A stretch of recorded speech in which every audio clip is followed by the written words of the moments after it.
For more than 100 years, Toro has built durable, reliable, legendary equipment, and next century will be no different. The company continues to prioritize innovation while honoring its legacy, exploring alternative power sources, smart connected products, and advanced digital solutions. The future is here, but Toro isn't leaving the craftsmanship of the past behind.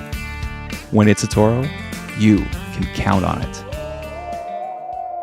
Let's maintain that turf today. Get up and brush off the dew on that turf today. Turf today. Turf today. Cut it and roll that dew on that turf today. Turf today. Turf today. Set up, they about to come through on that turf today. Turf today. Turf today. Get up. Turf today. Get up. Turf today. Let's get out the way. Here comes first play. Let's maintain that turf today. Ladies and gentlemen, welcome back.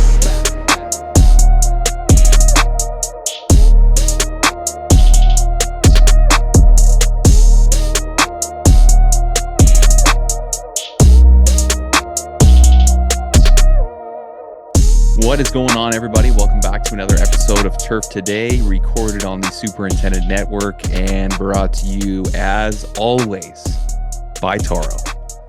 And we got a different one this week, everybody. This is fun. This is a fun one. I got a beer right in front of me here. So listen, Brian's not around today, and he's headed out on spring break. Next week, we are taking off, but this week, we're having a little bit of fun.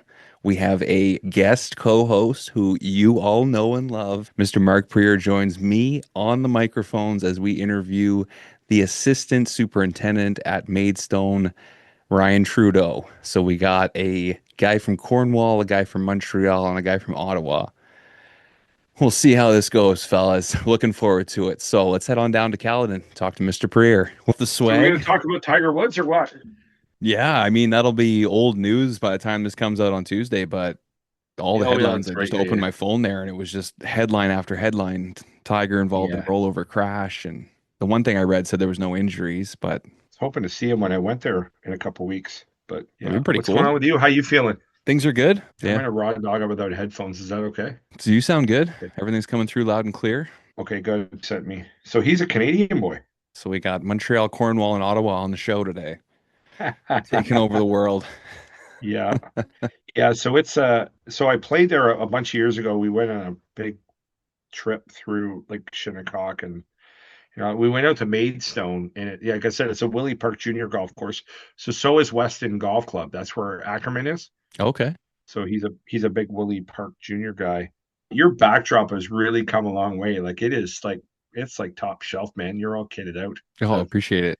The Yeah, well, I neon used to and be all. in the old furnace room down there by the old the old hot water heater. I got like the generic builder's beige in the back. I got a little hockey tournament thing. There when you I was go. at a Nice. European. I was in Europe in '94, and I kept a poster from all the way then, and I just had it plaqued, and I should hang up my golf paraphernalia, but I'm not a collector like Lamoureux is. Lamoureux's Oh got my all this gosh. shit. He's got so Yeah. many boxes. When he moved, he actually gave me a bunch of stuff 'cause he's like, I had to get rid of it. Like, I can't take it Yeah. anymore. But Hey, he you've got visit. content in 2028. Looks like Lamoureux and I might both be doing the Olympics, eh? No way. Well, No when we were way. when we were at Rib, they were hot on us coming back in 27, and then they Mhm. said, well, in 28 we're going to host the Genesis and we're going to host the Olympics. Yeah. So yeah, he's of course John's like beside himself, right? Like he's just loving it. But That is really cool. And you would want the same crew that does the tournament to do the Olympics, right? Like, don't change a thing. Just roll it right back out. yeah. So Thomas, the agronomist, and then the superintendent and stuff like that, they were hot on that, making sure that everybody was comfortable in what they were doing, and they really liked the crew they had this year. So yeah, it was fantastic. What's Hey, up, brother? How are you? Dude, how are you? Not too bad. I was just hanging with Mr. Prieur. He just headed out to go grab a beer. Oh, okay. Yeah. I'm not too sure if you guys had met along the road at all, or if he's just one of those guys you've heard some of his content. I have, yeah. Yeah, he's excited. He's been the guest on the show a few times, but we've always talked about having him as a host. So he came on here and he's been pretty excited. But he's like, "Oh, if you guys are having beers, I'm going to get a beer." I love So it. he'll be back. So what's going on, man? Oh, busy at work. Opening in 2 weeks, maybe three. And we're redoing our clubhouse actually, and Oh we're boy. redoing the road, the entrance road, and they just ripped up a ton of irrigation. So Jeez, yeah, it's that's bad. rough. So Yeah. what's weather like down there right now in New York? It's you know what? It's like mid 40s. Actually, though, I've been in New York full time. Like this is going on my fifth year, and I've never had snow stay longer than like a day. And this winter has been terrible. Yeah, Yeah. pretty nasty. Couple big snowstorms too for you. We got 30 inches in 24 hours. Oh, go Habs go. Wow. Go Habs go. Sees an opportunity and grabs it, eh? Yeah. Hey, let me show you this. Oh, wow. The Oh old yeah. Patrick Waugh? Yeah. That is amazing. Not bad. That is amazing. I was a huge He Patty didn't. Waugh fan growing up. He didn't. He didn't like his homecoming when the Islanders were at Montreal the other night, though. Oh, that's No. great. Those guys have a Hmm. shot, though. Like, you can talk about Canadian teams. I like the Canadians. I like their chances. They can definitely go on a bit of a run. Yeah, I Exciting to think watch. so. Yeah, worse than what we're dealing with here in Ottawa right now. My goodness. Oh yeah. So we're in Montreal then, Ryan. West Island, Kirkland, Quebec. Gotcha. I Yeah. did a lot of my underage drinking in Point Claire, River Baudette, Saint Lazare. Point Claire is about 5 minutes away from me, so Yeah, exactly.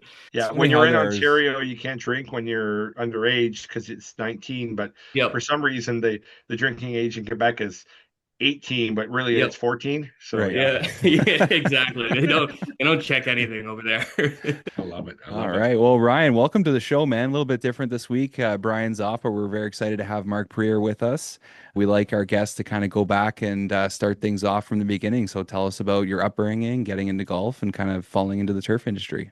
Yeah, so I golfed since I was young. Probably I started at 8 years old, so I always loved it. And then as I got older and started applying to universities, I did 2 years at Dalhousie University in Halifax. And I was studying economics and political science at the time, but I had no idea what I wanted to do with that. And in the summers, I was working at Beaconsfield Golf Club. And just talking to my boss and the assistant at the time, James Johnson, he got me way more into the industry, and I realized that I love working here and it's something I wanted to do. And I applied to Penn State, transferred over, and have been loving it ever since. Nice. That's Kind of awesome. a fast track there. I like that. You were like, I'm getting right into this. Oh yeah. So do you still play golf? Do you still find that that's an important thing in your life, or have you kind of Oh yeah, taken I'd over probably get fully? out there. I'd say once or twice a week. I mean, and Maidstone, where I'm at now, they're very good to us. They know how much work we put into the golf course, and they really let us go. As long as the course isn't like completely packed, they let us play whenever. Nice. I like to ask guys that because I feel like some guys get into turf and they just leave the bag at home and stop playing golf. So that's good. You still get out there. Yeah, you know what? We actually have something really cool out here. So there's a lot of great golf on the east end of Long Island. You got Shinnecock National, Sabonic, Maidstone, and all the assistants get together and we host each other constantly. And, we play a good amount out here. Don't forget about Southampton Golf Club, the Hey, redheaded that's stepchild out there, right? extremely underrated. I'll tell you that. Seth Rayner could be Seth Rayner's best work, honestly. I would say so for sure. Yeah, I had the opportunity to play Maidstone a number of years ago. Unfortunately, the back nine was a deluge, and because it's you're all the way out and you all have to come all the way back in. We just kind of had to play in, and the storm came right in off the Atlantic and soaked it. But Willie Park Junior Golf Course, it's a gem out there, that's for sure. Yeah, it is. Yeah, Willie Park, and it got redone by Corn Crenshaw. Not redone, restored, I should say, in 2015. Yes. So Yeah. how long have you been there? So I interned here in 2021, and I've been an assistant since 2022. Okay. So I'm going on my fifth year as an assistant. Yeah. So when we played, there were only two groups out there that day, just because of the time of year, and it was in September. Actually, the group in front of us was a bunch of other illustrious Canadian superintendents. We were more the degenerates in the back, but it Yes. strikes me as like it strikes me as one of those clubs where that wealthy northeastern American family. They're like, wow, we summer in the Hamptons, and with the full country club, the beach, the tennis club, Yeah. where wealthy parents would probably drop their kids off at the beginning of the summer and then actually not see them till Labor Day. Is that am I close on that? Or Yeah, you kind of hit the mark right there. Yeah. I mean, the club actually does have like they have this we call it JA, junior activities, and they drop the kids off at 9 a.m. and they play golf, they play tennis, they go to the beach club, and then they pick them up, at night or in the evening, and you really hit the nail on the mark right there. Like that's a pretty good description. very family oriented is what it struck me as, rather than you go to a place like Shinnecock, where it's more of a players club, a very very small unassuming clubhouse. Like the locker room at Shinnecock looks like my kitchen. I mean, Yep. other than the little like half lockers and stuff, so it's very very opulent and stuff like that. So I can kind of see how it would go there. But Yeah, actually, you know what? When we're working out there and 1 p.m. even, there's kids biking, like the children of the members, they're biking on the golf course and they get the right of way. Like if you're teeing Wow. off and there's 15 kids in a bike, you wait and you let them pass and then you go. It's definitely a family-oriented club. yes. Nice. I like that. Yeah. Sorry, I'm going to jump right into the agronomy of it. But when we played, because it's on the Atlantic and you kind of have that, I want to say it's like 9T or 10T, like where they got that big sandbar where you kind of can't see over the Atlantic. And like, where do you draw your water from? You're not drawing from the Atlantic Ocean because that's full of No. salt. So how does that work? So we have an irrigation pond that we take from there, and we got a drainage system that collects it all and shoots out to the irrigation pond. But no, there's definitely some challenges being where we're located. And what's funny is that the course, there's only a certain amount of holes that are on the ocean. Some of it is inland. So every Correct. hole is kind of like a microclimate that we have to manage differently. So, and then you get to the East Course, and the East Course it's kind of parkland style almost. I wouldn't say parkland, but there's definitely trees around there, and there's not as much wind. It gets hotter, and every hole we kind of have to manage differently. Hang on a second.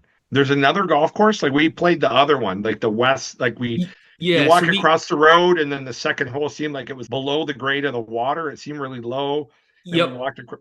There's a complete other golf course? Yeah, so we have our west course Wow. that's our main course. That's the one that gets all the attention.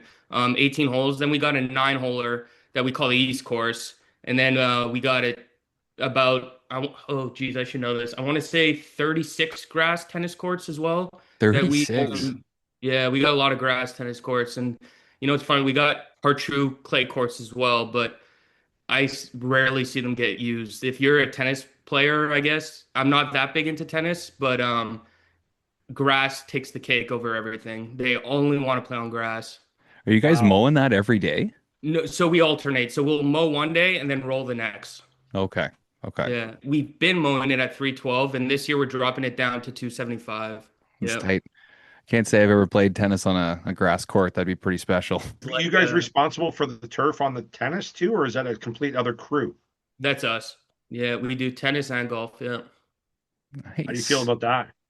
I like it. I mean, it's funny.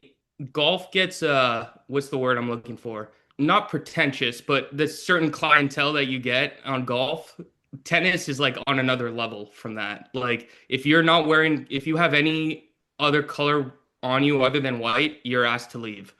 Like yeah, Oh, like it's Wimbledon. yeah, it's pretty intense actually. They got the high standards. Yep. Well, That's no, funny. that's good. I'm a traditionalist. I like the uniforms, and golf is full of tradition. I think tennis should be, if it has it too, I think you should respect that. So that's pretty unique. Yeah. There was sorry, just getting back to my experience there. Like, yeah, we played the first hole, and then I think we like kind of crossed the road. I think it was the second or third hole. A couple of holes almost seemed like they were like below the water line. Like they were Yeah, you're really talking on low. hole three. It's Three. three. Yeah, that goes out to the ocean, like towards that direction, and then 16 is the one coming back. I'd say they're Yeah. about level with the ocean, but whenever there's like a big rainstorm, there's nothing we can with the ocean. Sorry, with the pond that's there, there's nothing we can do about drainage. Like it's pretty tough to It's control that. underwater. Yeah. Yeah. That's crazy. Well, whenever we talk to people from California and the West Coast, they talk a lot about that marine layer, coming in and affecting the golf course. And I know there's kind of that westerly wind. So I wonder on the East Coast, do you guys deal with the actual ocean, issues from the ocean itself? Since I've been here, no, there's been some pretty bad hurricanes in the past before I was there where it has affected them, and they've had to throw gypsum all over the golf course. But the biggest thing I notice about being on the ocean is, if you tee off at 1 o'clock at Maidstone, it can be a beautiful sunny day, and then 5 minutes later, there's just fog where you cannot see 5 feet in front of you. Wow. Yeah, That's wild. And that'd be yeah, crazy, sun coming up too and just fog everywhere. We've dealt with some of those yeah. mornings before. So down right by the ocean, that would be be thick. Yeah. I remember I was driving, I think I was like on a hole six, and I was driving, and then I ran into my buddy Parker, who's an assistant as well, and he just pulled up to me. He goes, "Are we on 14 right now?" And I'm like, "No, we're on six. We're on a complete different hole." Try again. Yeah. That's funny. For sure. So, sticking with Maidstone here, tell us about the tradition because this sounds really interesting. Something every single person has to go through, no matter any rank on the course. Oh yeah. So when you first start at Maidstone, what we like to do, and my buddy Kevin Whalen started this. He just left Maidstone and got his first head super job. But your first day after you cut, the way we do course setup, you end on 14, which is like a par three on the water. And after you cut a cup, you run across the dunes and jump in the ocean and come back. And then on your last day, you do the same thing. No And it's way. pretty it's pretty fun. Yeah. That is a good tradition. Start by getting wet and leave soaking wet. A Exactly. tradition unlike any other. I love it. I love it. Yeah. That's pretty cool. That's a pretty cool golf hole. Yeah. The Oh, 14th there is. it's beautiful. Yeah. When There's did a you play Maidstone? gosh when the GCS AA had a Can-Am event at Baltusrol, and then a couple of us we went out in golf like Shinnecock and Sabonic and Links, and we had the luxury of going out to Maidstone. I want to say 2013 we were out there. And there's tell me about the other hole. I think it's the eighth or the 10th. It's like a blind par three. Is it the Yep. eighth? Yeah, so it's the eighth, and you shoot over dunes. And if the Yeah. pin is on the right side, the dune covers it. But if it's on the left, you can see it. But Yeah. if you played in 2013, from what I hear, you would not recognize the course if you were to play it again since Corn Crenshaw came in. Well, that sounds like Ooh. an invite. It Yeah. sounded like an invite to Hey, We're gonna me. have to go I'm not, back. We're gonna have guys, to see it now. if you guys are ever on Long Island, let me know and I could get you guys out. there you go. That'd The be fun. benefits of hosting a podcast. Yeah. I love it. I love it. Yeah. No, I mean it's no, but it was obviously it's very walkable, and you're really at one with it with nature there. Like you're out right out at the end of Long Island, and it was great. I mean, again, the routing of the golf course was very solid. Like, what are your thoughts on that? I think it's the perfect. So, there's a lot of debate about, there's a lot of good golf on Long Island, and there's a lot of debate about which is the best golf course. I might be biased because I work there, but it's hard to beat just everything about Maidstone. The views, how it's laid out, like it's top notch. And I don't, there's not many golf courses I would take over it. Fantastic. Oh, Willie Park I mean, sorry, I know it's Core Crenshaw now, but it's a very unique piece of property, that's for sure. I mean, again, the further you get out on to Long Island, you do get those very great properties. I mean, that's a whole other podcast in itself, Yeah. I discussing. mean, out of the golf courses here, I should take that back. There might be one I would take over Maidstone, and that's Friar's Head. I don't know if you guys have ever played it. Prior said is I mean, everything about it's really cool, and cool clubhouse there too, cool vibe. Yeah. But we just ran out of days. Prior said was on the list, but yeah, Like I think it's 9, 10, and then like 14 to 18 is the insane how beautiful it is. yeah. It's I nuts. like National Golf Links was pretty cool. There's a Yeah. lot of great architecture there. Shinnecock and the older ones. I love how golf architecture mimics the times of like the period or the economics of it. So, when golf was new to North America, there were no architects. So they basically just a bunch of rich Americans were like, okay, all right, Ryan, you're the best golfer. Why don't you go over to Scotland for 6 months? Tell us what you learned, come back and run a golf course. Like that's kind of how Marion was done, right? And Yeah. Marion's a spectacular layout. You get those things, or they just had European architects that come over, right? So they just borrowed a lot, like the Redan and the Barrettes and those things. And I think when you go to these older clubs out on Long Island, you see them, but then you go and play these new places like Friars Head, and you think they're 100 years old, and you're Yeah, like, wait a exactly. second, Ah, because it's a Jack Nicklaus, right? It's Friars Head, not a Jack No, it's Nicklaus. Corn Crenshaw as well. Oh, sorry, Court Crenshaw. Sorry, Yeah. but Yeah. yeah, and you think, oh, this course, how many decades has this been around? And you're like, this is fairly new compared to like Shinnecock or I think it was Maidstone. 2006. I could Yeah, be wrong, crazy. but it was definitely after 2000, that's for sure. And how old is Maidstone, right? 1891. Yeah. Actually, no, so the club started as a tennis and archery club in 1891. And then he- I don't want to be mistaken here, but then in 1891, Willie Dunn did Shinnecock Hills. And 3 years later, they brought Willie Dunn to build three golf holes to see if the membership would like it. So he did three. And then in just gave him a chance, eh? Yeah, yeah, I'll yeah, give you well, yeah, three. they just See they, what they didn't really happens. have the property at that time, so there wasn't a lot of room. So he did three holes, and then so there's rumors that Seth Rayner did a couple as well, and we're actually restoring. We found one of his greens that was lost during the hurricane in 1936, and we're What? yeah, it's pretty cool. Found it. So there's rumors that he was on property, and I think it was, he was working with McDonald at the time on Long Island during their tour, and I think McDonald cost more than Seth Rayner, and he was kind of his apprentice at the time. So we brought Seth Rayner in, and he built a couple holes, and then a hurricane. So we had like a clean nine, I want to say, after he built that. And then 1922, Willie Dunn came in and added 36 holes. So at one point, Maidstone was 36 holes. And then in 1936, a hurricane came into New York and wiped out 9 holes. And one of those holes was Seth Rayner's par three design on our East course that we found old photos from on Google Maps from before 1936 and in like pictures that some members had. And we found where the layout was, and you could kind of see like, it's all weeds there now, but you could see where the bunkers were, and we're basically growing it back in. So it's pretty cool actually. Yeah, that would be great. It's a neat piece of Yeah. history. Yeah.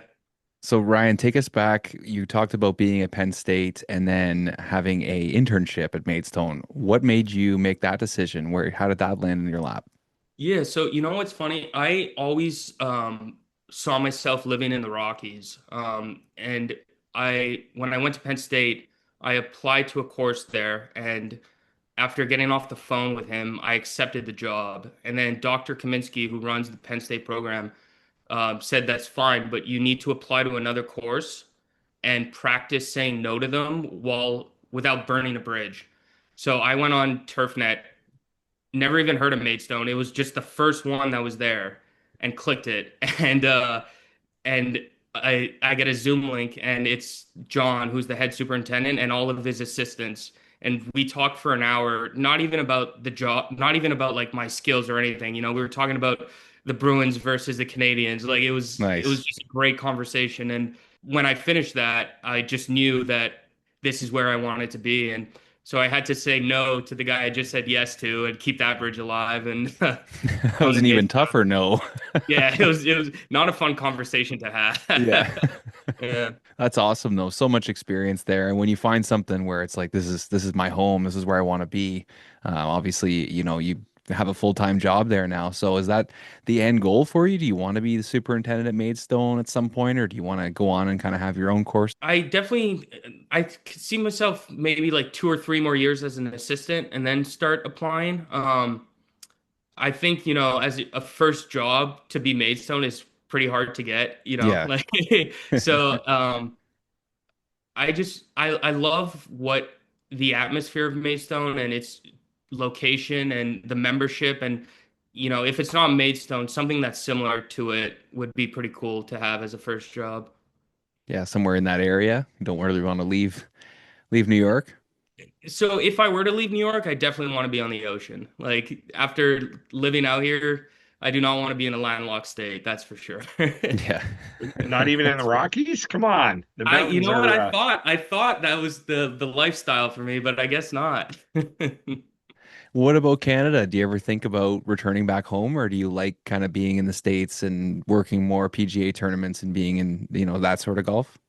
Yeah, so it's funny. I get asked that a lot, and there's advantages and disadvantages I find of both. I feel like, in the US, you could obviously make more money than you can in Canada at any golf course. Like, there's just more money in the United States. Hmm. That being said, I feel like, raising a family and just quality of life in Canada it probably beats out the US. So I wouldn't be against going back to Canada, and I wouldn't be against staying here. It really just depends on what opportunities present themselves. I like that. You live into it, right? See how it goes.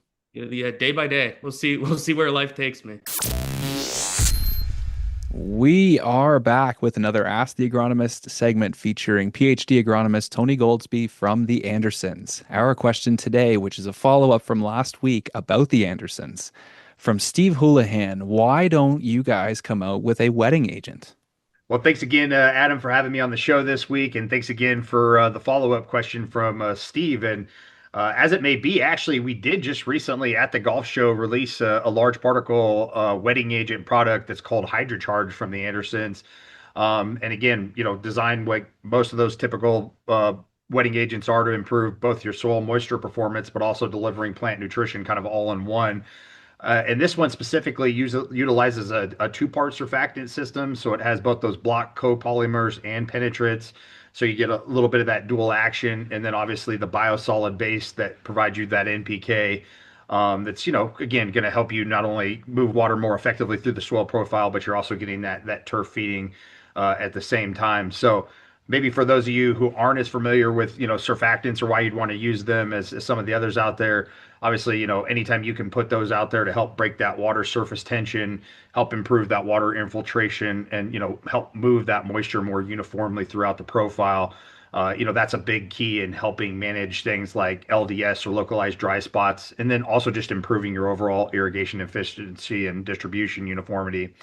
So, also being able to put that in a granular form obviously makes it a little bit easier for those of you that don't have the sprayer, or we were just joking, Adam and I is not ready quite to be cranking his sprayer up in his neck of the woods yet. You've got options where you could put that down as a granular form in a one pass solution for, both identifying a way to help with hydration issues and then also give you some baseline fertility. So that's HydroCharge. And again, I mean, if there's other products or ideas out there on the market, especially that one, it's a little larger particle. So if there's something that would be, of interest as in more of a greens grade, we always love the feedback. And again, most of the products that we end up coming out with are start from ideas from great superintendents just like this. So appreciate the feedback always. This wraps up another Ask the Agronomist segment featuring Dr. Tony Goldsby from the Andersons.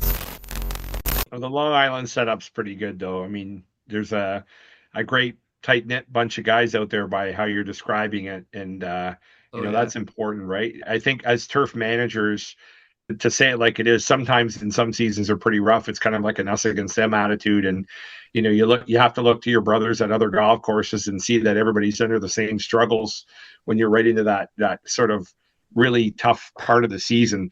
And when you have that many great golf courses in such a compressed sort of geographic location, it's a really, really great place to be. Oh, for sure. And you know what? The main reason I'm still here actually is because of my boss, John. He could be, when I was at school, they kept saying, find a mentor, and he could be the best guy to work for. Like he is just as good of a boss he is, he's even a better guy. And he would tell us stories like when he first got the job, it was hard for him to find talent to come to Maidstone as like assistants because even though it's a great golf course and it's always in the top 100, we got National and Shinnecock in our backyard, which are in the top 10. So he kind of did he changed up how he ran it, and he's got this work-life balance that he's got going. So some courses out here are pushing 90-hour weeks, and we're probably doing 45 to 50. And yeah, he's a great mentor of mine, and working for him is kind of why I'm here. Yeah, we hear so much about that in our industry, and so many good men and women that are, good superintendents and also good leaders and good people, right? They're there to help you with anything you have in your life. I had a superintendent that was like that too, that helped me with finances and how to buy a home and how to talk to my wife and how to do different things that went on in my life. It was amazing. You could just turn to him for anything, and at the same time he's putting in that 50, 60 hours a week at the golf course, which is incredible. So it's awesome to be able to find those people, and incredible that you found that person. And one of the reasons we brought you on the show so quickly was because a couple of weeks ago we talked to Mr. Brian Seltzer, who was somebody who spoke very highly of you. So we'd love to hear kind of your side of that whole story about, meeting Brian and where he's kind of come through and all that. Yeah, Brian's a great guy. I listened to that podcast. I love the shout out he gave me. Yeah, so I met Brian through my cousin actually. They went to high school together, and they skied together, and I was a part of that ski world too, just in a different country. But we both worked at golf courses, like on the grounds crew at the same time, and we would talk about it. And then I told him I was going to Penn State and he should come too, but I think he was still chasing that, that ski bum life and just enjoying that for a little longer. And and I kind of planted that seed with him. So, even though if I would text him like once every 6 months, I would tell him like what I'm doing and, are you missing this at all? And I think he was. And then I think he realized that, as great as a life is of, bartending and skiing, eventually, you can't do that forever, sort of say. But Hmm. Why and not? It's a great yeah, you life. know what? That's a good point, actually. Why are we doing that right now? Yeah. Yeah, if you're not going to get married and have kids, What's the drawback here? like, Yeah. You're right. You're right. Yeah. But yeah, so and I would tell him like, what I was learning in school and because when you work on as a grounds crew guy, you're not really learning. You're learning, but like, you're doing more manual labor than actually understanding the bigger picture of it. And so I was explaining him the bigger picture, what I was learning from school, and then when I was doing my internship, I was telling him what I was doing, why I was doing it. And eventually he was like, you know what? Yeah, I want to do this. And he applied to Penn State and he's been loving it ever since. yeah, yeah, definitely. And that's all it takes sometimes, right? Just a little inspiration. Hey, that guy could do this. Oh, he looks like he enjoys himself. He's having fun. Like, I'm gonna do that too. And sometimes it's all it takes. So it's great to hear both your sides, and you guys are both doing well in the industry now. So it's awesome. No, and you know what? They always say when you get into the industry to always give back to it. And I think getting Brian into the industry was my greatest give back to it because he's just got a head on his shoulders and he's going to do so well in this industry and he's going to be extremely successful. I Yeah. love it. I love the way that you said that. You're right, giving back to the industry. You can either like be a mentor. Part of what I did for a long time was volunteering and stuff like that. Apparently, you guys have some sort of small national championship down at Shinnecock this year too. You might be volunteering for some small golf tournament. Yeah. Small, Never heard of it. yes. U.S. Open, maybe. What's One of the golf Shinnecock? tournaments. Yeah, yeah. Yeah, But that's no, another way to give back to the industry, right? Just pitch in and help out with some golf tournaments, right? yeah, So you know what? You know what's funny? Brian applied to volunteer there, and he didn't get in because I guess with what's going on with Shinnecock, they only have so many rooms. So like, unless you have your own housing, it's hard to get in. And I texted the assistant there. I'm like, he's gonna crash on my couch, just and he's like, all right, I'll put him in. So he's coming. He's coming Nice. to Nice. volunteer excellent. with me, and yeah, we're gonna have a good time. Love it. I love it. Have they assigned you your duties yet? They have not. No, we gave them our sizes for clothes, and we rated out of 1 to 5 how comfortable you are with doing this and this. But it's gonna be interesting. I mean, they always have that place dialed in. That's another great course on the island. But yeah, the stands as we drive by it, the stands are going up right now, and they seem to be pretty busy, Oh especially yeah, they'll be rocking in for that for sure. Yeah. especially with the winter that we just had on the island. And I don't know how they're doing it because yeah, they got their hands full right now. I'll say that. Yeah, that's right. And then they got to get, I mean, we'll talk about in the podcast about the, setting it up and the agronomy of it and the green speeds and the firmness or whatever. But, having done a number of events, and I know I saw in your bio here you did a Sawgrass, which is basically a major. You know, you forget that it's really the PGA. It's a circus from week to week, and in the middle of the circus there's a golf tournament. Yeah. They got to get the crowds in and out of there. They got Yeah. to feed them. They got to do the merch or whatever. I know they built a train stop at basically at Shinnecock, but it's a zoo. It's just a goddamn zoo. And when you see it from the inside, you're in the eye of the hurricane, where it's somewhat calm, but it's crazy to see what they do at these things, right? So yeah, Oh, Shinnecock's no different for sure. yeah. But they do host the U.S. Open a lot, so They're they're ready for it. the Yeah. upper management. I mean, yeah, as ready for it as you can be. I mean, weather always throws you a curveball, but it's crazy. Yeah. So you're Well, looking forward to it? oh yeah, but I'll tell you what I'm not looking forward to. So, well, you've been in the Hamptons. There's one road in, one road out. So traffic is always Traffic. bad, Mm. and I cannot even imagine what it's gonna be like. Like I'm just thinking about it. Like this is gonna be it's gonna be terrible. That's the one thing I'm not excited about. Yeah. Well, you guys are going to be Maybe you going in could at take 3 o'clock in the morning, so you might be Yep. okay. Yeah, we are. You're right, actually. Yeah. I Maybe guess you we'll be could take your avoiding that. bicycle and you'll have the right of way, just like you Yeah, do on yeah, the golf good course, point. right? You know, I might get there quicker.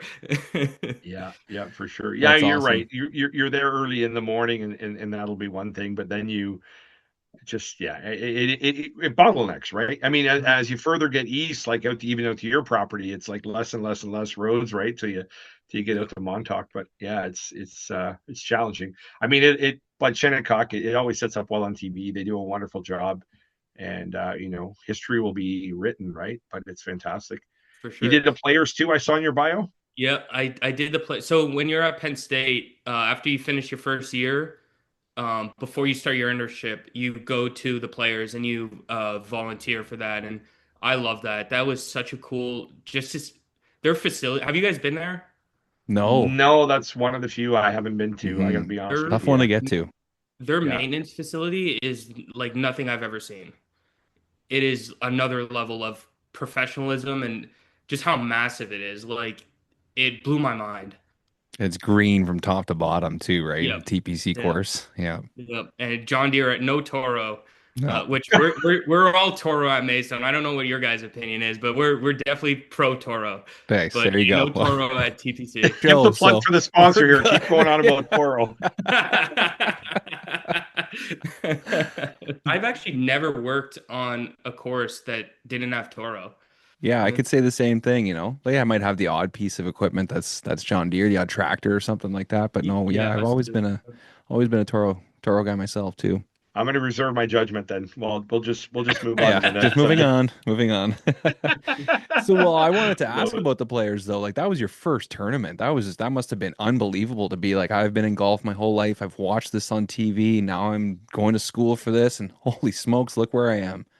yeah, it was awesome. It kind of you have this surreal moment of like, I'm a part of this thing that is getting millions of views all over the world, and it's and you're there with your friends who you're going through school with, and it just makes the experience that much better.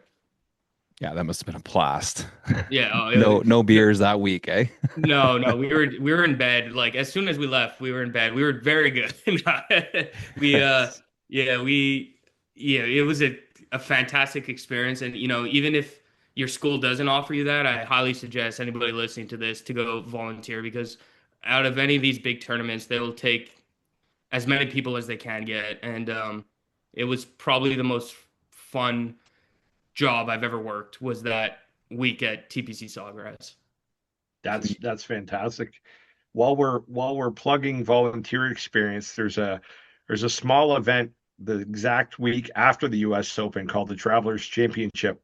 It's held at TPC River Highlands in Connecticut, and poor Jason, there's the U.S. Open. It's U.S. Opens in the Northeast, and poor guy just stars for volunteers. And I know he always looks for volunteers the week after. I've done it several times. Actually, this will be my fourth time going to Connecticut. And as a plug, if you're going to do an event, Jason really everybody in the whole state of Connecticut puts on a great show there. It's their largest sporting event, basically. So they do one there. So if you ever get the chance, hop across that body of water over to Connecticut and go pay Jason a visit and I do might have to. volunteering for a PGA Tour event is fun. It's kind of like you're going to battle, and you spend the whole week with them, and you're, to quote John Ballard when he was at Valhalla, he goes, "I want you to leave tired and fulfilled." And I think about that all the time. You're absolutely wiped by Sunday. You're just wiped, but you've got a big smile on your face, and you look at the other people that you volunteered with that are scattered across the country, and you still chat with them, or you DM them, or you send them stupid reels on Instagram, or maybe that I just do that because I'm old. But I'm sure you met a lot of great people when you did Sawgrass. I mean, I know they have a large volunteer staff, but you bond with about 10 or 12 people there, or the part that was maybe on your mowing platoon, or who you're doing divots with and stuff like that. So I'm sure you do that as well, Ryan. You still keep in touch with some of those people that you met down Oh, there? for sure. Yeah. There's actually one. So we're not Penn State's not the only school. Michigan's like a bunch of turf schools come down to the players, and I remember Maidstone had a job opening a couple years ago, and I reached out to one of the Michigan State guys. I'm like, you should come work with us. Like, this would be great. And no, you meet guys from all over America, all over the world, really, and you just make great experiences. Like, I highly suggest anybody to do it. It was one of the most fun times of my life, really. Yeah, that's great. That's great. And like you said, you're going to go do a U.S. Open right in your backyard. You'll be having your buddy crashing on your couch, and you'll be Yep. able to show him your part of the world where you live. I think it's really good, and you know, I think it's fantastic. Yeah, no, it's gonna be fun. I'm excited for this, and you know, I from what I hear, and I'm sure this is true, Oakmont got a lot of love last year for being like the toughest course in America, and I think Shinnecock's going to try to show America that they're way tougher now. Oh, So baby, I yeah, love that. yeah. I So love that. Coming listen, from these are blood. all rumors, but these are the rumors I'm hearing, and so it's going to be a good U.S. Open. Oh, I just, you think about those golf holes at Shinnecock, like, 11, that yeah, it's 10. 11's a par three. Like Yep. that's just a murderous hole. Like I don't even know how they even land a golf ball on the green. I mean, there's lots of other good golf holes there. That's just the one. It's like, we when we played there, we had the caddy. He said, welcome to the toughest par five you're ever going to play. It's like, wait, Yep. hang on a minute here. The hole's only like 130 years long. But yeah, So when well, if you go to school for Penn State, you do your internship, and Dr. Kaminsky visits all of his students. And when he came to visit me, he brought Dr. McGraw. Um, and so, Ben came yeah, out. I love Dr. Did he bring his McGraw. kid though? Did he bring his kid? He did not. He did Luke? Oh, not. Luke's But quite the golfer. He's a Yeah. stick. yes, he's a very good golfer from what I see.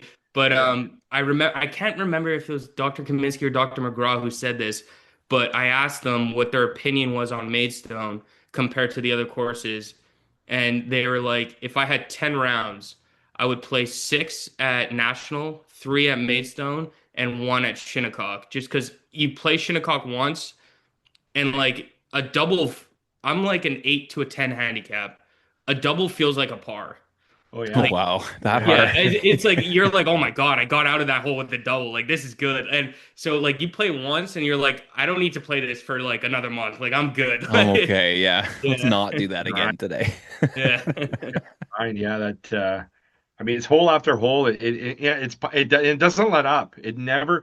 You get to the back nine, you're like, oh, okay, this isn't. And then you play like 11, which is murderous, and kind of go over. And then is it 16? Is the uphill par five? I always forget. 15 or 16 Uh, is the uphill par five, and it's I, like a forever drive just to get to the fairway. And yeah, it's, I don't know. I mean, you're right. It's exhausting. I mean, and again, you hate to be cliche, but it looks so flat on TV.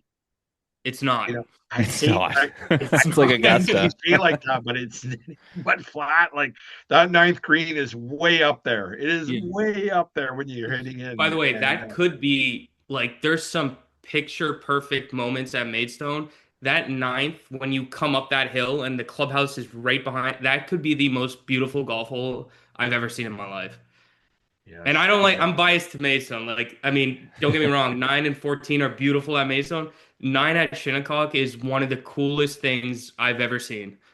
so little bit of golf trivia and a little bit of Scottish trivia at the same time. So we played. We had a caddy, and he sometimes the caddies will name the hole, like every hole has a name at Shinnecock. So the ninth is named Ben Nevis, and the caddy had referred that. I'm like, it's Ben Nevis. I was gonna say this is like over 15 years ago. How do you remember that? Oh yeah, I have a memory. So anyway, so the golf hole's named Ben Nevis, and I was like, "What the hell's Ben Nevis? What's Ben? No idea what Ben Nevis is." Sure enough, we got back to the hotel room. I googled Ben Nevis. So Ben Nevis is the highest point in all of Scotland. Oh, okay. Okay. Yeah, we're all looking up and down. I was like, when you're hitting in the 9 green, it feels like you're hitting your golf ball into the highest point of all of Scotland. Yeah. So whatever, 100 and some years ago, when they named this golf hole at Shinnecock, I'm sure somebody thought back in Scotland, going, "Hey, this is me doing my Scottish accent. Sorry, hey, feels like it's hitting into Ben Nevis." That's kind of how it is. Like, take a And couple you know what's extra- funny? Nine, it kind of sneaks up on you. Like you don't realize, like you're on the tee and you're like, oh yeah, it goes uphill. And then when you get to it, you're like, oh my God, like you got to use 2 extra clubs to get up there. Like, Yeah, fantastic. Fantastic. Yeah. You kind of need an inclinator, or you need like an oxygen machine when you get to the top, for sure. For sure. Yeah. and I Yeah. can't even imagine. I'm just curious because the clubhouse is right behind it. I'm just Yep. wondering, like, they must have broken windows constantly. I was thinking the same thing, but Yeah, unfortunately, or sorry, fortunately, I did not blade one right into the back of the clubhouse, which would be good. well, so the last time the Shinnecock guys invited us out, um, I forget what I had. Maybe it was a hybrid or definitely, a long iron in, and I'm just like shaking. Like there's members sitting right at that clubhouse, and like it's right there. Like I club down a bit. I'm like, you know what? I'd rather be short and have to chip up than potentially fly into them. Like, Yeah, for sure. Those dangerous shots by the patio. Oh my yeah, gosh. it's Risk terrible. reward, right? You can walk Yeah. off and shoot a 102 and get a birdie on 18 and be the hero, or yeah, put it in some lady's Caesar salad. Um, so speaking of damage on the golf course, we'd love for you to tell us the story of the fire. And that was at Maidstone, I would assume, right? Yes. Well, so it wasn't. So It basically, wasn't a big fire. Like we've had some fire stories that have gone yes, on for yeah, days here, but yeah. there was an But incident, I should say, it's at the course. so July 4th, obviously a big holiday in America. We don't. The club doesn't really celebrate it on July 4th because I should know this. There's a bird that lives on Long Island and it's on the beach that's kind of endangered. So they don't allow fireworks on July 4th in East Hampton until this bird, goes south. And Wow. yeah, so we Runs the celebrate it. show. Like, Yeah. So we celebrate it. I want to say celebrate it. We have the fireworks parade on property. I want to say late August, early September. geez, And you hung around for a while. yeah, no, they do. But I should know this. I'll get the name. But so yeah, so they go. Well, Mark, you've played it. 9T that is parallel with the ocean. Yeah. So the fireworks are basically set right behind 9T, and the wind was blowing, and it landed in some beach grass on the dunes, and a fire broke out. And we're the me and the other assistants are like working, and we just see like orange come up, and we're like, oh, that's not good. And then it started getting bigger, and we're like, uh-oh. So we just grabbed our hoses, just fire up the QC, and we had no idea what we were doing. We just knew water would help, and we were just pouring it on there, like hoping it did not catch on the golf course. But no, Well, I yeah, that know a was few volunteer firefighters around where I live. Trust me, when you say you didn't know what you were doing, you probably knew a lot more about firefighting than some of the volunteer firefighters where I am. No, that's crazy. Yeah. At least they Yeah, had the water. Like, yeah. well, but to carry on, when you tee off at Maidstone, you actually walk away from the ocean, and then you cross the road, and then you play a couple holes, and you're like, well, wait a second here. I'm kind of out at the end of Long Island. Like, where's the ocean? But then when you kind of work your way back in, is it 4 and 5, and then Yep. But when you get to 9T, you still kind of can't see the ocean. You kind of got to look over the dune. Is that right? Is it still like that? No, so from what I've heard, since you played before Corin Crenshaw got Yeah. there, So apparently, like when you go, when you cross the bridge on four, the par three. Yes, yes, So all the holes, we call it the lot, like 4 through 15 that yes. are near the ocean and in the dunes. So apparently, if you played before 2015 and you played again, from what I hear, you would not recognize the course. Were there Yeah, sorry. not trees, but were you able to see from hole to hole?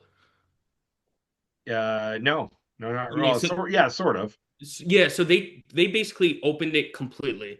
So Yeah. like there's nothing blocking your view. So you see the whole property once when you pass that bridge. So He, it's completely different if you played before they came. well, and it's interesting you say that because there's that long causeway bridge thing that you were talking about there, Yep. and when you come over, you're kind of like you when I played it, it was every time you were on a hole, it was great, but you're kind of like I can't quite see. Yes, so to open it up was cool. Yeah, because when you get to nine, you kind of want to see what's over the ocean, and then when you get over to what is it, 14, that signature hole, then you Yep. kind of got this like killer view. This is like, Yeah. oh, this is the postcard of Maidstone. But I think what you're saying, they've opened it up now that every hole now is now the Yeah, postcard of so Maidstone, from what I've heard, so when you played 14, what was behind the tee? the ocean. Well, No, no, dude, like the par three that overlooks the ocean. yeah, Yeah, what like if you're teeing off, what would like was it trees behind you? yeah, we're to the yeah, yes, there was trees there, yes, So that's so then a nicer view at Maidstone than looking out to the green with the ocean in the background right now is yeah. you turn around, they removed all of that and you just see the whole property. And it So is hang on a minute. absolutely So what you're gorgeous. telling me is that we've removed some trees on the golf course for plant health, and it looks nicer. Yeah, Yeah. Wow, what a exactly. revelation!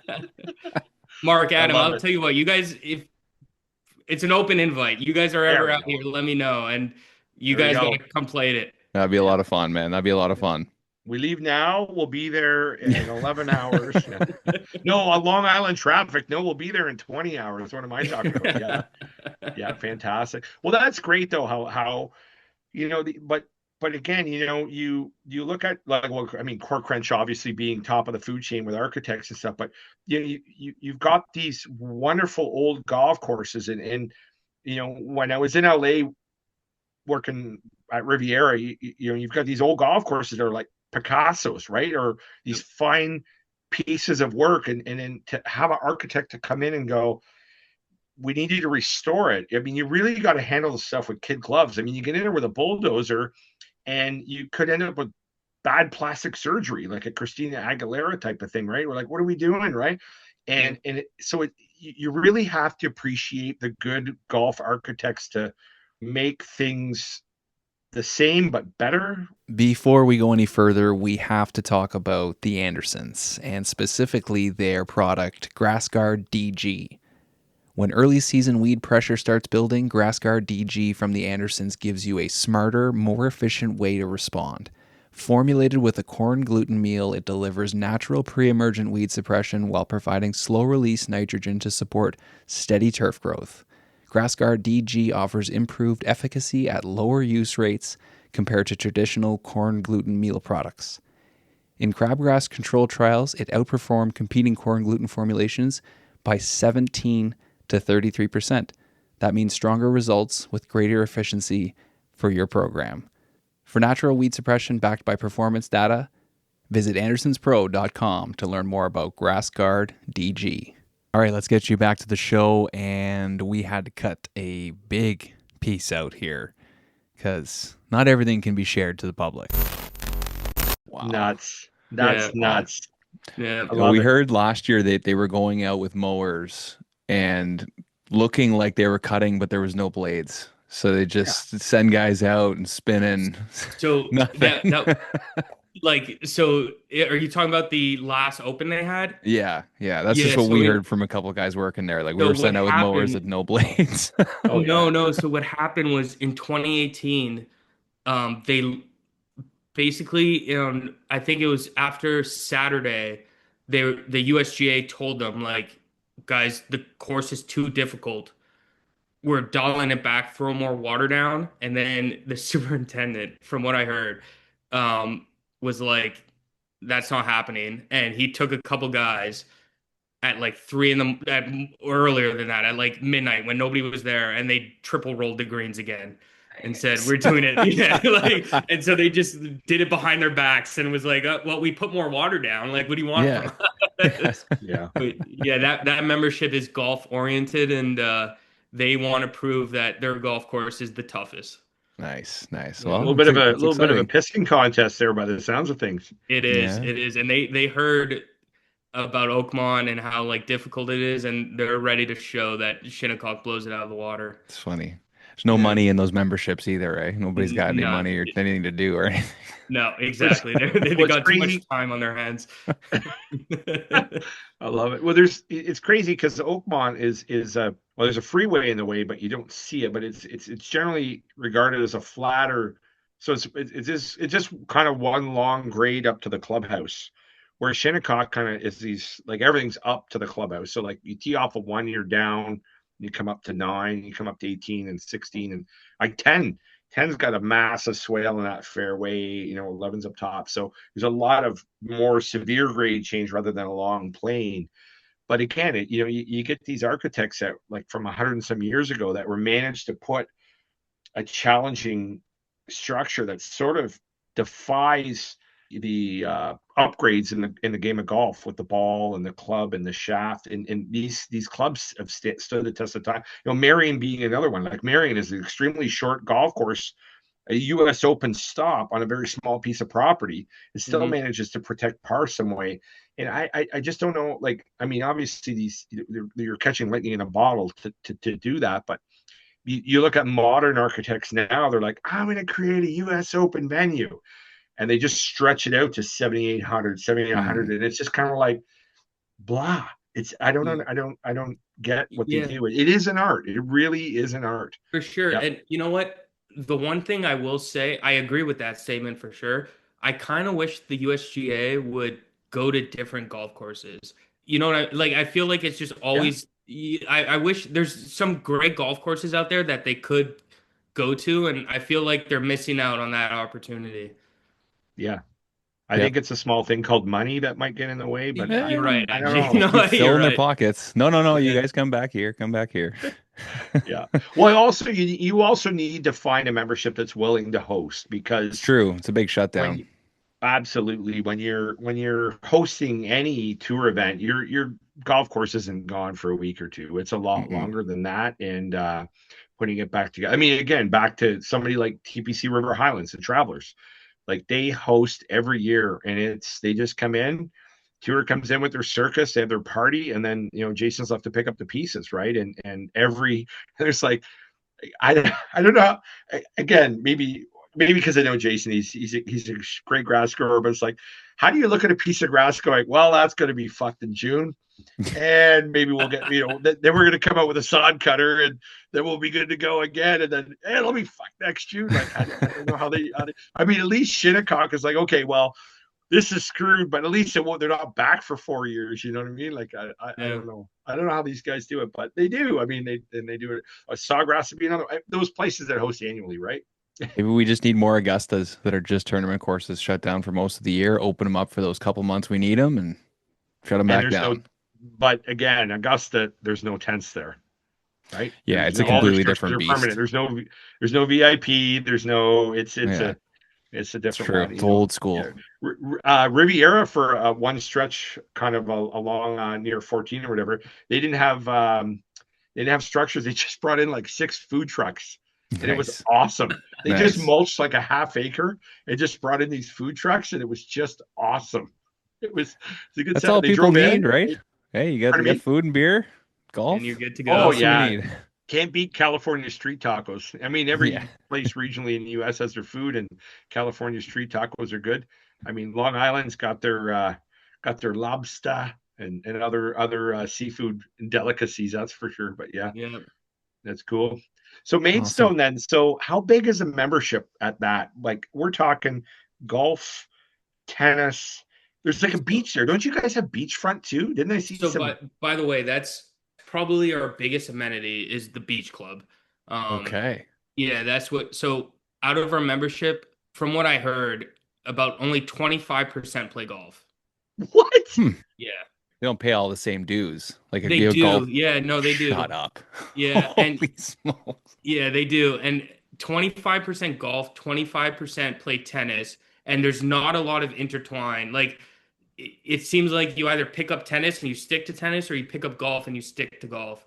But I would say, our big sell is you could imagine the Hamptons and how like nice it is, and the beaches are beautiful, and we just got this massive, you know, property on the beach that, while somebody that lives out here and, anybody that has that place in the Hamptons is very well off, they come with their family to the beach versus at Maidstone, you could order, the tables are all set out on the beach, and you could order food, and they see that and they want to join this place. And yeah, no, so we kind of have a running joke that we are a beach club that happens to have a top 100 golf course that Just people so use happens. sometimes. Yeah, it just so happens that we have this really beautiful golf course that people can use.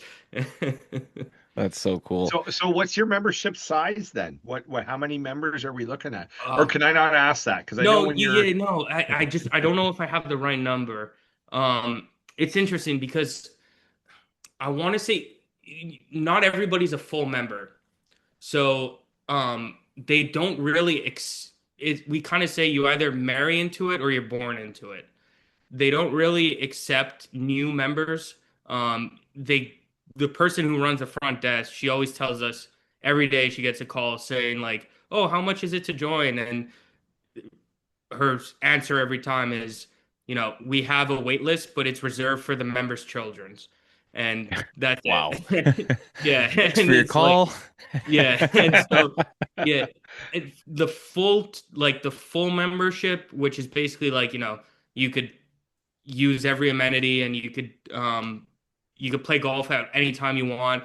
I want to say it's, just over 300, but it's anywhere from 300 to 500. But then there's also like children from the members who are members but aren't fully Yeah. members. If that makes Social sense. members. Yeah.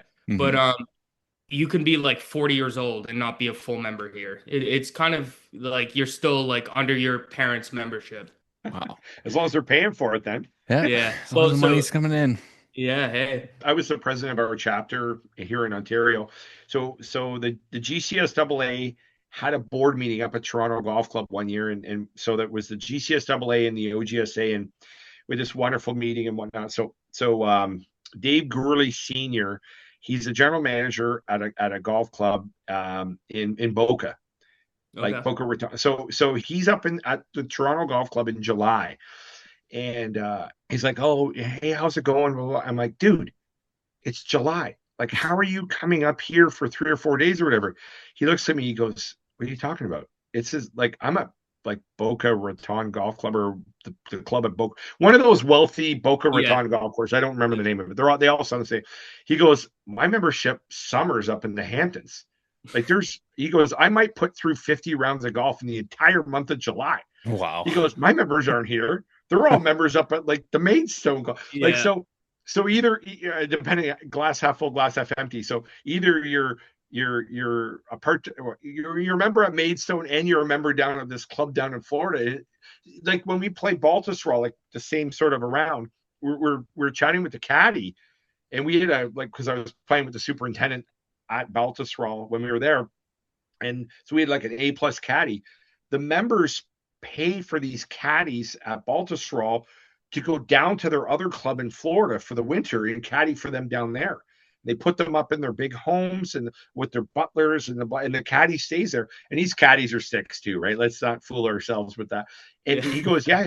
I go, "So what do you do for the winter?" He goes, "Oh no, I'm like caddy down with Mr. So-and-so at his club, and I'm his caddy for the," like, nice work if you can get it, right? Like, Yeah. crazy. So I hear some crazy caddy stories where it seems like depending on like some members have their guy and they want their guy and they'll do anything to just have this guy every time he plays golf to be on his bag. And it's crazy. So I can't remember. So we played. I'm not going to brag. Anyway, when we played Shinnecock, the caddy said and yeah, I want to hear your side of the story on this. Okay.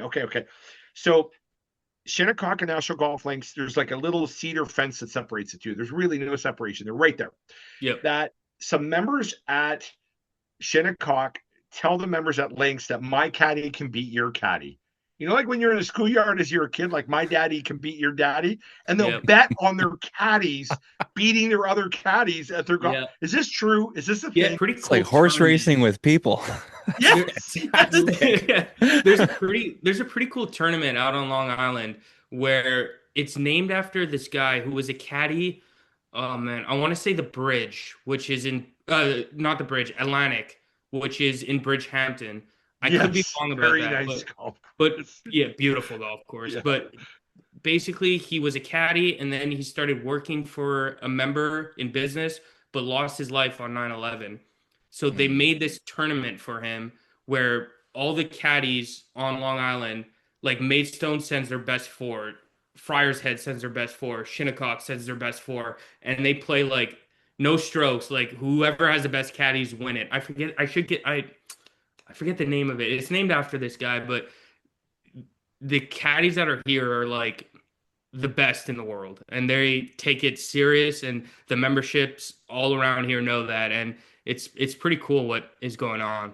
It sounds like a Netflix thing Oh, Yeah. to me. It's insane. Like, There could be something there.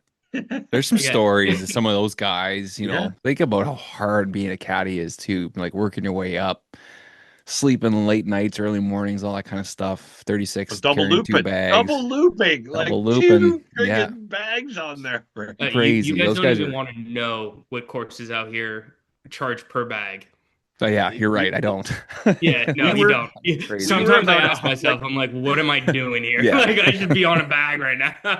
Well, when we played, we were, I can't remember what it was, but we basically, like, he double looped us because we were two when we were playing, and we were 100, we left him 150. I'm sure that was the bottom, Yeah. He was probably like these below the fucking bottom rung of the Canadians. ladder. That was industry rate, is probably what they were charging us. Yeah.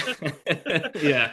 There's Oh, man. I hear some stories of like what these guys can make in the pocket, and it's all cash too, Yeah. right? Oh, Like it's all cash. they do well for themselves, I'll say that. That's an interesting career. Mhm. Well, Ryan, this love- has been really, really cool, man. And we can't thank you enough for making the time for us today. I wanted you, and we usually pass the floor over to our guests at the end here today. And if there's anything else you want to dig into, definitely dig into it. But we'd love for you to talk about that internship program you guys have going right now. Because just even hearing about you having an interview and all the guys are on the call, like that's Yeah. pretty special, man. So talk Yeah, to you us know, about that. This is going to be a plug that I'm going to put in, but our intern at Maidstone, our internship program, I feel like is getting the word's getting out. We had, you know how, low supply, high demand this industry is. We had over 20 applicants for 3 spots of Wow. our internship. Nice. Wow. And Nice. yeah, and my boss, we had people from every university apply, and my boss is always his motto, which I love. He doesn't care what what you've done. He just cares, meeting you on the Zoom, who you are, and if you're a good person, a nice person. And his motto is like, I can teach you anything you don't know. You just got to be a good fit. And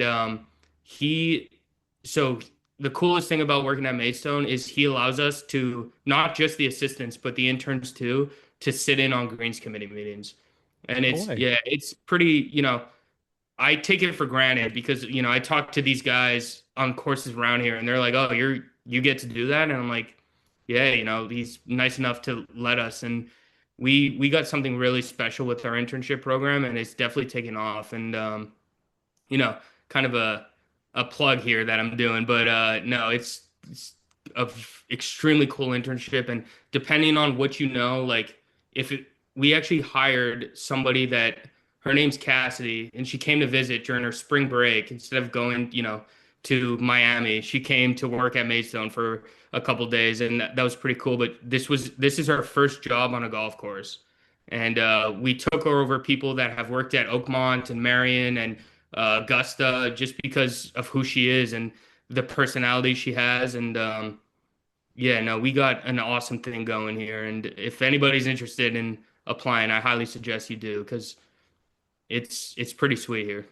I love it. It's so important. I mean, we talk about the agronomy and the chemistry and the soils and whatnot, but golf is such a people business. I mean, especially when you're at the top of the food chain, when you're sitting in greens committee meetings, it's there, and the politics alone of what's going on. So it's important to see through the education and the experience and go, we need the right person. We don't need the right education, right? For And sure. I think the people that will succeed in any business, I mean, outside of golf, will be the ones that have good people skills. And you And know if we, what? When I sat in as an intern at Maidstone, when I sat into my first Greens Committee meeting, I realized my boss John, how he got this job, the way he speaks to them, because the Greens Committee or any member at the golf club you're working at have no idea on the agronomy aspect of anything. So he's kind of like talking to them in a way that is not like belittling them, but like he's explaining it to them in a way that like they can understand. And just how he presents himself, I'm like, okay, this I understand how he got this big job because it's all about communication at the end of the day. and how eye-opening is that for someone like yourself, right? Oh, it was That massive. it Yeah. does not get taught within the four walls of Penn State, not No, belittling that program at all, but to go in there under a for good sure. mentor and just, your boss is like, okay, watch this, and he pulls that shit off. That's fantastic. Yeah. That's a Yeah. cool story. I like that. I like And that. we've Yeah. heard about that with mentors too. It's hard if you're the guy to be able to break down those walls and include people and stuff like that. But that's a solid mentor to be able to say, I'm not going to hold you back. I'm not worried about you going further than me in our careers or doing something better than me. I'm here to teach you. I'm here to make you better. So let's experience this together. I'm not going to hold you back. Those men and women are so, so important to our industry. Well Oh, for said, Adam. sure. And Yeah. that's why I'm here is to work for him. He told me so he like I said his work-life balance, we have a very good work-life balance and he said when he was an intern he worked I won't say the course, but he worked in New Jersey and he said he worked, over 90 hours a week and he said he told himself when he was working there, if I'm ever a superintendent, I'll never let any of my guys do this Yeah. again. So Nice. yeah, so it's who you work for and learning from that person makes, it's night and day difference. Right on. Love it. I love Love that. it. So Ryan, was there anything else you wanted to talk about today or anything else you thought we might ask you or anything like No, that? just thank you guys for letting me come on. And again, guys, don't even if you're not like make a trip to come to Long Island and come play Maidstone. Very It much would be so. worth a trip. It would be worth a Hey, it trip. would, yeah, yeah. Yeah. Well, Anytime, make a trip and let me know, and we'll play Maidstone. Love all it. right. Well, me and Mark will start chatting about it. We got another buddy here too. The three of us would probably have to make the trip down, but I think we could probably make it work. Oh yeah, Be for fun. sure. Just And let then me we'll know. bring, bro. We have to include Brian too. He's probably listening to this right now, going, guys, guys. So there's our fourth. Yeah, there Yeah. we go. Awesome. Thank Yeah. you guys. Great All job, right. brother. Thanks again, Ryan. You did really great today. Awesome. Take care, guys. Yeah. All right, have a good one, man. That was good. It was good. Yeah, yeah. Yeah. A guy that didn't, sometimes you have people that really expand and get into different stories and stuff. So he didn't, break down a lot because he works at one of those courses where you can't really get into too much. But I thought he did a great job of talking about his career and all the stuff that he got going on there and told a few funny stories. So that was really good. So was he looking down every once in a while at his NDA, going, "Okay, I can't Yeah. talk about this." Can't say that. Can't say that. Yeah. That's Yeah, good. yeah, we've had guys like that on the show before where it's you ask them a question, they're like, next question. I just Yeah. can't touch that. Yeah. So, You this is old hat for you. So yeah, but it's cool to hear about some of those places. I've never visited Maidstone, although I've heard the name before, and played Shinnecock on the video games and watched some of the yeah. tournaments and stuff. But to get to talk to somebody who's on the grounds every day and Yeah. experiencing it is really fun. It's further down towards the tip, and it's got its challenges. I didn't even know there was an extra 9 holes there. Like we played the whatever it was, the 18 there, and it was stupid good. Other than we got literally poured on. We got 6 inches of rain on the back nine. It was crazy. I don't even think we played the 18th, but you have to walk it because you have to walk all the way back in. Yeah, Like it was nuts. But no, he did really well. Yeah. yeah, that So was where's good. Brian? Why he couldn't make today? Yeah, we had a couple different interviews today, and so this is the late one. He just couldn't make it happen. He's actually heading out on spring break. So he was just Okay, at gotcha. Pinehurst, which would have been amazing, and now he's going on spring break with his family. So Yeah, for everybody listening, we will not have a show next week. So in 2 weeks' time, you can join back in. We got a couple great interviews lined up for then, but yeah, spring break. So week off. Catch everybody in a couple weeks. that sounds good. Sounds good, Yeah, Adam. buddy. And I was going to ask you, so you are doing Travelers, you're doing Canadian Yeah, Open. Is there any other stops on the PGA Tour this year people can see you? I'm gonna go to the Masters just as a spectator, but yeah, Oh, okay, as a patron. again they let me keep my Class A, so I'm gonna keep going. But yeah, I'm gonna head down to Augusta. Yeah, then June. Yeah, June's gonna be tough because it's Canadian Open, Hmm. and then it'll be Travelers right after the U.S. Open. So 2 of the 4 weeks will be tour events, but Canadian Open's in the backyard at TPC Toronto. So Yeah, that'll be always I good. love how they return there, right? They just said, Yeah, "Yeah, we'll just run it back." It was so yeah, good. Like there's back. no, Well, they didn't even take some of the stuff out of there. They just left it. They're like, why would we? Where are yeah. we going to put it for a year? What's We'll the just keep it point? here. Yeah, yeah. So the rink's being built as we speak. They're getting in there. I mean, obviously these things take time, and the Hmm. rink's a pretty big build out. Yeah. 18 is a big build out there. I think they're going to look forward to really another successful event. Golf Canada is moving in at the beginning of April into their new digs, which is along the 13th hole, that par five. So they've Wow. got they're moving out of the Glen Abbey, they're moving into there, and then they built a this might even be another whole podcast in itself. So they built a putting green, an artificial putting green out front by Himalaya Golf did it, and it's going to be free to all the patrons. So like even Oh, the wow. yeah, it's pretty cool. I've got some drone video of it being done. It will be finished. It should be ready by the Canadian Open. And then they're just It's gonna pretty sick. It's pretty sick. Yeah. they'll just have a bunch of putters for people to use, and you'd have to have a ton of holes. Yeah, I think it's 9. Anyway, are you coming up for that event? You're going to be here for Possibly, yeah. TPC? Yeah, because I think now, like where you went in for the Canadian Open with the ticketing and all that, that's technically where the Golf Canada building is now. And I even think this year, when the spectators go in, you're actually going to be walking on Golf Canada property through because they Oh, really okay. want it to stand out. So Yeah. a little bit of a different ingress and egress of that. But yeah, they obviously it's their event. This is their flagship event at Hmm. TPC, and that's going to be their new headquarters.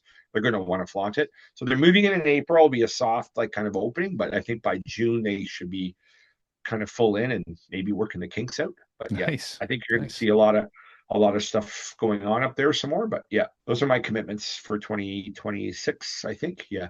Beautiful. Gonna be a fun year. I know there's lots of good golf happening, lots of big tournaments, and Yeah. the TPC Toronto one's gonna be a lot of fun. Yeah. I think you're going to see. Well, the Open won't be there next year. They're going to announce that soon. Well, they had all their meetings. So the PGA Tour had all their meetings at Sawgrass. So they haven't announced the 2027 schedule, but I heard they're going to juggle where, like, I think the Canadian Open's going to have a different date next year. Interesting. Yeah, they're Didn't going they to. just So move that's it a going to few be. years ago? It's had its June date for a few years now. Remember they said the shitty date after the British Open that was awful. Yeah, But nobody would I mean, come. and then forever it was in September. It was that weekend after the Labor Day weekend, but because of the FedEx now, it got all jumbled around. Like that, yeah, that week after the British was a shitty date. But having it where it is now, the week before the US Open, is Hmm. kind of cool because Canadian Open, US Open. But the problem is it being where it is in June, if you're having a golf tournament in Caledon, it doesn't leave a lot of growing time for No, grass. no. There's a really, I mean, when the guys in the GTA were having their events was cool because they have another week or two of grass growing. But when you take another 2 weeks away, it's tough. I mean, if you're going to have a Niagara or Windsor, that's fine That's because different. Yeah. it's palm trees and tropical fruit down there, but up in Caledon, it's so we still got a ton of snow on the ground. I mean, Ottawa, what's that like, right? You still People got are a lot of sick snow. of me talking about the fucking snow here in Ottawa. It's Yeah, yeah, ridiculous, man. We for can't do sure. anything. We're literally in like wait mode. Yeah, Like, we're just yeah. waiting. Everybody's picking up sticks around here right now. Nobody's really done any cuts yet. Actually, sorry, in Niagara and Windsor, yeah, they've got some cuts in right now, and they're the Tarandawas and stuff had their stick flags in because they're just set up that the minute the snow is gone, you can just go out and play, right? Oh, okay. Yeah. But no, I mean, but here in Caledon, though, we still have snow. The snow is pretty much gone in the city, but all those high-end golf courses, they're not going to be the first to open. They never are. Why would they do that, right? I think I think you're good for Easter. I think you're good for Masters. I think they're going to start announcing some more opening dates here in the GTA probably next week, but this week put everybody on pause here. Anyway. Chilling. I was at the shop last week, and the one day my superintendent wasn't in, so the mechanic's like looking at me. He's like, "What are you going to do today?" Yeah. So I'm going to walk 18 holes. I'm going to go out and walk. I'm not in very good shape right now. I'm going to go out and walk 18 holes and take some pictures and see what I find. And I was very surprised. Like, there's a lot of snow and ice out there and stuff, but wasn't a lot of trees down. Course looks like a golf course. Like, it's ready. We just got to lose the snow. Yeah, there's not, and again, a lot of the snow that has melted, there's some snow mold in the rough for a lot of the guys. Again, I'm talking to Jason, the superintendent at TPC River Highlands. He said we went through pretty well, but he actually did say, he said the rough got smoked here. He goes, I've never seen, he's been there for 20 years as the intern assistant superintendent, whatever. And he says, this is one of the worst years for snow mold in the rough. And kind of the defense at TPC River Highlands is the rough. And they're kind of the same climate that we are here, and they need to have a warm spring. Yeah. I remember the one event I worked there about 3 or 4 years ago. They had thin rough and whatnot. They had to throw a bunch of ammonium nitrate down there and to get it to thicken up. So anyway, those are the challenges that you don't see when the cameras come on, right? When they're done with the Floridas and the Texases and the Georgias, and then they come up to the Northeast. See how these guys are doing. Yeah, it's like, man, if you were to come here a week ago, it wasn't going to look like this, right? Yeah. But they do it. Yeah, they do it. It's incredible how they make it happen. Sometimes it comes down to money. Sometimes it comes down to the smart men and women behind all the controls, right? Yeah, I think so too. So, okay, you have a great weekend then, Adam, and we'll catch up in a bit, buddy. All right, Mark. Great job today, brother. Chat soon. Thank you. You too. See everybody in 2 weeks. Masters Pool coming out on Turf Today Instagram, so be ready. Keep them sharp. In her heart, there's a home. There's a black mark on her soul. In her hands is my heart, and she won't let go till it's scarred. Try to breathe, but I can't, 'cause the air she feeds me is damned. Got a touch like a thorn, 'cause the girl, she's hiding horns. She got blood cold as ice and a heart made of stone, but she keeps me alive. She's the beast in my bones. She gets everything she wants when she gets me alone, like it's nothing. She got 2 little horns and they give me a little bit.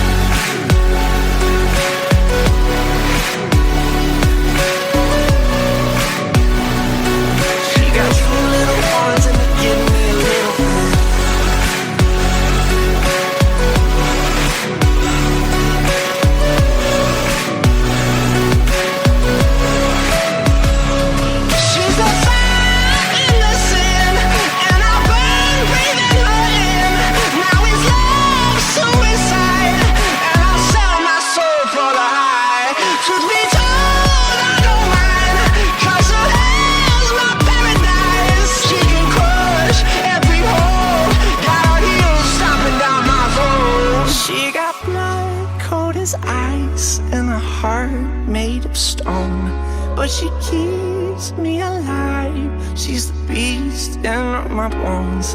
She gets everything she wants when she gets me alone, like it's nothing. She got 2 little horns and they give me a little bit.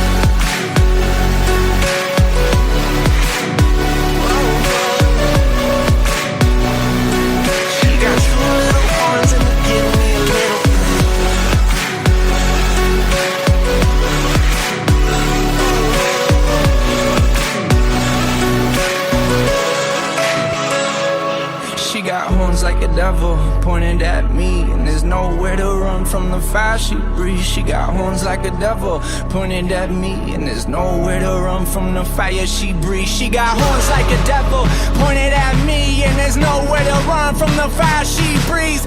horns like a devil pointed at me. She got